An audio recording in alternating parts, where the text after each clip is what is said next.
Assalamualaikum warahmatullahi wabarakatuh. Perkenalkan, saya Prasetyo. Kali ini saya akan membagikan pengalaman saya mengikuti program induksi guru pemula atau PIGP. Nah, jadi apa itu PIGP?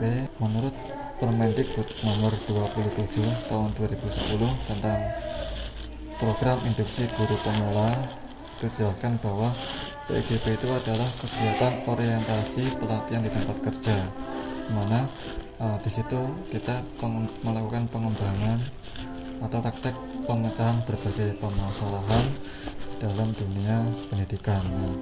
PIGP itu dilakukan di sekolah masing-masing. Nah, jadi pada intinya PIGP itu adalah salah satu tahapan seorang guru atau calon guru agar mendapatkan jabatan fungsional di dalam PNS. Nah, jadi seperti ini. Ketika saya diterima menjadi CPNS, status saya adalah masih sebagai calon guru, meskipun saya sudah pernah mengajar di sekolah yang lain. Nah, karena saya baru pertama kali masuk dalam dunia PNS, maka saya masih disebut calon guru, dan juga status kepegawaian saya masih bukan pegawai fungsional tetapi masih struktural. Nah, untuk memasuki atau menjadi pegawai fungsional dengan jabatan fungsional, maka saya harus mengikuti PIGP tersebut. Nah, lalu apa saja sih kegiatan PIGP itu?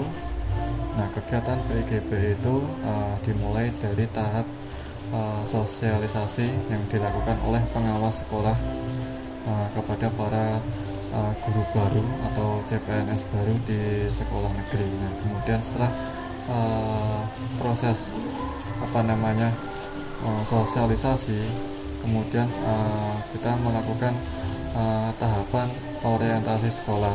Nah, kita seperti ospek ya, mengenal lingkungan sekolah atau tempat kerja baru, mulai dari mengenal guru karyawannya, mengenal lingkungannya, mengenal peserta didiknya, dan sebagainya yang ada di dalam instansi atau sekolah tersebut kita kenal. Nah, setelah tahap orientasi yang dipimpin oleh kepala sekolah dan para manajemen sekolah, kemudian tahap berikutnya yaitu kita melakukan persiapan untuk mengajar. Nah, persiapan tersebut secara umum yaitu persiapan administrasi pembelajaran, mulai dari membuat silabus, merancang RPP, materi pembelajaran, media pembelajaran, soal, dan sebagainya. Itu kita susun dengan pembimbingan oleh guru pembimbing masing-masing guru. Nah, kebetulan saya mendapatkan guru pembimbing dari sekolah saya sendiri, karena ada pula yang guru pembimbingnya di luar sekolah tersebut, karena tidak ada guru senior yang satu kompetensi dengan guru pemula. Setelah melaksanakan kegiatan persiapan, kita mulai mengajar, di mana setiap bulannya kita ada evaluasi dari guru pembimbing. Nah, dari evaluasi tersebut kita jadikan masukan-masukan dan perbaikan sehingga ke depan akan semakin lebih baik lagi dalam proses mengajar maupun dalam membuat administrasinya. Nah, kita melaksanakan PIGP kurang lebih selama 8 bulan. Jadi selama 8 bulan itu kita mengajar, membuat RPP, dan lain sebagainya, dan disertai dengan evaluasi setiap bulannya atau 2 bulan sekali.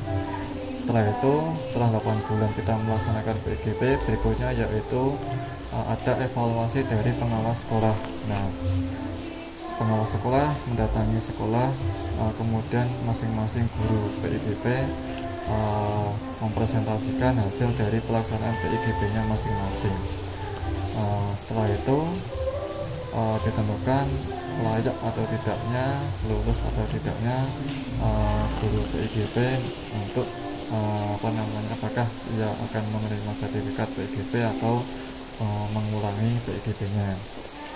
Nah, setelah dinyatakan lulus, berikutnya yaitu membuat laporan atau pelaporan selama PIDP. Nah, yang formatnya itu menurut saya berbeda-beda ya antar kota, bahkan di dalam satu provinsi saja kadang ada banyak sumber laporan, sehingga ketika saya melaksanakan pembuatan laporan itu ada banyak format yang berbeda-beda, dan itu tergantung dari pengawas masing-masing. Nah, setelah selesai membuat laporan, berikutnya tinggal menunggu sertifikat PIDP keluar sehingga kita sah dinyatakan sebagai guru atau menjadi pegawai dengan jabatan fungsional untuk mendapatkan tunjangan fungsional. Nah, kurang lebih seperti itu PIDP yang saya ikuti. Kurang lebihnya mohon maaf. Assalamualaikum warahmatullahi wabarakatuh.